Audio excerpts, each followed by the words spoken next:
In this video, I am going to show you how students can use some of the tools in the premium Read and Write for Google Chrome toolbar when using EdPuzzle. We are going to focus on how students can have the questions read aloud and the writing tools that can support them when answering the questions, making EdPuzzle more accessible for our students that struggle with reading and writing. I do want to note that when I am demonstrating hover speech and audio files, you cannot hear the audio that is playing from those tools on the video. It was working during real time, so I need to check out why the microphone was not picking it up, but I didn't want to hold up the demonstration process for that. So I am showing you this video from the EdPuzzle that I created, but when you press play, you'll be able to see how the student would be able to view it. I do have my Read and Write for Google Chrome Premium toolbar open here at the top, and students would have to make sure that that toolbar was open. So in this example, I'm doing it as an open-ended question because that is where the students would be predominantly using their writing tools.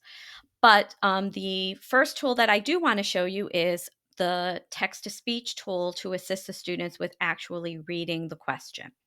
So all I have to do is come into my question box, highlight it, come to my read and write toolbar, select play, and you see that it will read the text aloud with the dual highlighting. When the student's done having it read aloud, they click on the stop button and it brings back the tools in the toolbar. There are a couple of tools that you can use to answer this. The first is when you click into your open-ended question box and you click on the word prediction tool. So, how many tools will this video show you? This, and as you see as I start typing, this video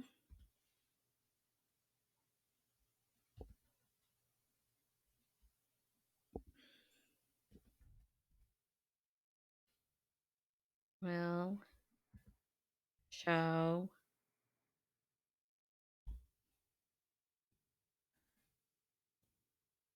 oop, you 4 tools. Okay. To settings here, the 3 dots, and click settings, and you go to prediction. You can adjust the number of results in the box. 3 is a minimum, 10 is a maximum. You can also select a couple of items. One is follow the cursor, which means that the box will follow the cursor as it's typing versus it being locked in one location. Predict ahead. This is what I had turned off. Um, so when predict ahead is turned off, the student actually has to start typing before the word prediction box will populate. If I turn it on, it will predict what it thinks I should be writing next. So sometimes this tool is a good tool because if the student is writing, it can keep the flow of the writing. But if you have students that are tending to look at what populates in the word prediction box and just picking that instead of using their own words, that's where it can be a little tricky. The other item that you do have now is read prediction suggestions on hover. So this is actually a newer feature. Before, it was always available that when you hovered over the word, it would automatically read it aloud. Now this is an option that you do have to go in and check off. And the last thing, you can adjust the text size. So I'm going to click save here. And I'm just going to go in with these additional settings to just show you. Um, this video will show you 4 tools. I may, and you see, and now you see it predicted ahead. So I want to say, I may not need all of them. So, oh, and it just said the word not need. Well, need's not in there. So I'm going to type in N. Oh, need all.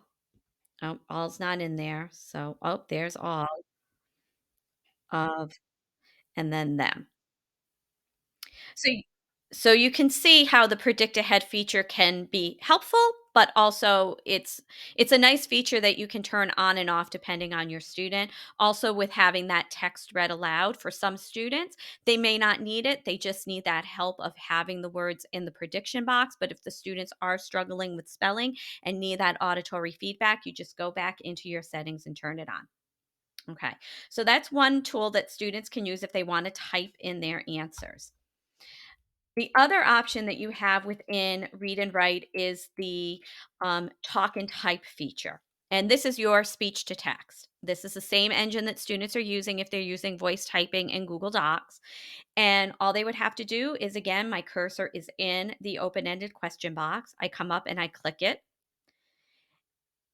And you notice that it will start typing right away, period. Now, because I said period, not at the end of the sentence, it is putting it as a word, period. Oh, it's still doing it that way. That's really interesting. Okay. Normally, when you're doing talk and type, it will provide the punctuation, but it's looking like in here that it's not doing that. You also notice that it is listening for the chunk of words that I am saying. And then when I have a pause, it will go in and fill. So once a student has typed in their response, they're either typing it, using their keyboard, they're typing it using word prediction for spelling support, or they're using speech to text. If they would like to go back and listen to their answer, you'll see when I highlight my answer and I click play, nothing's happening. Okay. But there is another tool called hover speech. Okay. So if you click on that, it turns purple. And then I bring my mouse. Oh, it says this video will show my how to use 4 tools. I need to go in and change that to me.